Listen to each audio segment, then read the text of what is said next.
സന്ദീപ് വാര്യർ അറബി വേഷത്തിൽ നിൽക്കുന്ന ഒരു ഫോട്ടോ അദ്ദേഹം ഫേസ്ബുക്കിൽ പോസ്റ്റ് ചെയ്തിരുന്നു. BJP നിന്നും കോൺഗ്രസിലേക്ക് പോയതുകൊണ്ടാകണം ഒട്ടേറെ വർഗീയത നിറഞ്ഞ കമൻറ്റുകൾ ആ പോസ്റ്റിൽ കണ്ടിരുന്നു. മതേതരവാദിയായി പ്രച്ഛന്ന വേഷം ധരിച്ച വീരശ്രീ സന്ദീപ് വാര്യർ അറേബ്യൻ മരുഭൂമിയിൽ ഉദരനിമിത്തം ബഹിർവൃത വേഷം എന്നാണ് ശങ്കരൻ വക്കീൽ എന്നറിയപ്പെടുന്ന അഡ്വക്കേറ്റ് ജയശങ്കർ സന്ദീപ് വാര്യരെ വിമർശിച്ചുകൊണ്ട് സോഷ്യൽ മീഡിയയിൽ പോസ്റ്റ് ഇട്ടത്. സന്ദീപ് വാര്യരെ ഹജ്ജ് കമ്മിറ്റി ചെയർമാൻ ആക്കണം എന്ന രീതിയിലുള്ള കമൻറ്റുകളും അതിൽ വന്നിരുന്നു. സന്ദീപ് വാര്യർ ഇതിനൊക്കെ മറുപടിയായി ഒരു പോസ്റ്റ് എഴുതിയിരുന്നു. ലോകത്തെ എല്ലാ സ്ഥലങ്ങളിലും അതാത് സ്ഥലങ്ങളിലെ തലപ്പാവ് അവർ അതിഥികളെ അണിയിക്കുന്നത് ഒരു രീതിയാണ്, പ്രത്യേകിച്ച് ടൂറിസ്റ്റ് കേന്ദ്രങ്ങളിൽ ചെല്ലുമ്പോൾ. നമ്മുടെ പ്രധാനമന്ത്രി അടക്കമുള്ളവർ വിവിധ സംസ്ഥാനങ്ങളിൽ പോകുമ്പോൾ അതാത് സംസ്ഥാനങ്ങളിലെ തലപ്പാവ് അണിയാറുണ്ട്. ഞാൻ നേരത്തെ 5-6 വർഷം സൗദി അറേബ്യയിൽ ജോലി ചെയ്ത ആളാണ്. ഇതൊന്നും ആദ്യമായിട്ടല്ല അണിയുന്നത്.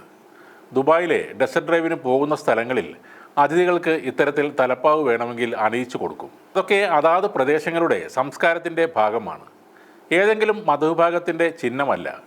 ഇതണിഞ്ഞ് ഫോട്ടോ എടുത്തതിൻ്റെ പേരിൽ എൻ്റെ മതേതര സർട്ടിഫിക്കറ്റ് BJPക്കാർ റദ്ദു ചെയ്യുമെങ്കിൽ പോയി പണി നോക്കാൻ പറയും. ഇതാണ് സന്ദീപ് FBയിൽ പറഞ്ഞ മറുപടി.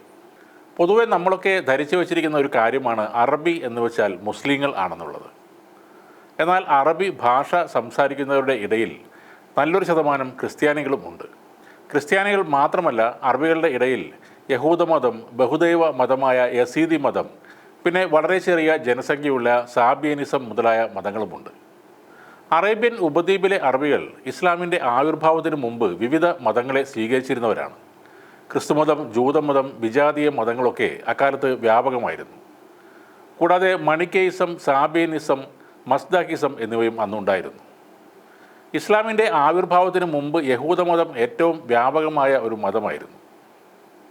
സാബിയൻ മതം ഒരു ഏകദൈവ മതമായി അന്ന് കണക്കാക്കപ്പെട്ടിരുന്നു. ഈ മതവൈവിധ്യം അറേബ്യൻ ഉപദ്വീപിലെ അറബികൾക്കിടയിൽ ഒരു തടസ്സമായിരുന്നില്ല. പരസ്പരം അറിയാനും കൂടുതൽ അടുക്കാനും സമാധാനത്തോടെ ജീവിക്കാനും അവർക്ക് കഴിഞ്ഞിരുന്നു. ലെബനോൺ, സിറിയ, ജോർദാൻ, ഇറാഖ് എന്നിവിടങ്ങളിലെ ക്രിസ്ത്യാനികൾ ഈ അടുത്ത കാലത്താണ് മോഡേൺ വസ്ത്രങ്ങളൊക്കെ ഇട്ടു തുടങ്ങിയത്. അതിനു മുമ്പ് അവരും പരമ്പരാഗത അറബി വേഷമാണ് ധരിച്ചിരുന്നത്. അതുകൊണ്ട് അറബി വേഷം എന്ന് വെച്ചാൽ മുസ്ലിം വേഷം എന്ന് പറയാൻ പറ്റില്ല. കേരളം ഒരൊറ്റ ഭാഷയും സംസ്കാരവുമുള്ള സ്ഥലമായതുകൊണ്ടാണ് മതവും സംസ്കാരവും തമ്മിലുള്ള വ്യത്യാസം പലർക്കും മനസ്സിലാവാത്തത്. മതവും വംശവും ഒന്നല്ല, മതവും സംസ്കാരവും ഒന്നല്ല. ദുബായിൽ ഡെസർട്ട് ഡ്രൈവിന് പോകുമ്പോൾ കുംഭമേളക്ക് സന്യാസിമാർ ധരിക്കുന്ന വേഷമല്ല അവിടെ കിട്ടുന്നത്. അവരുടെ നാടിൻ്റെ തനതായ വസ്ത്രമായിരിക്കും അവിടെയുള്ളത്.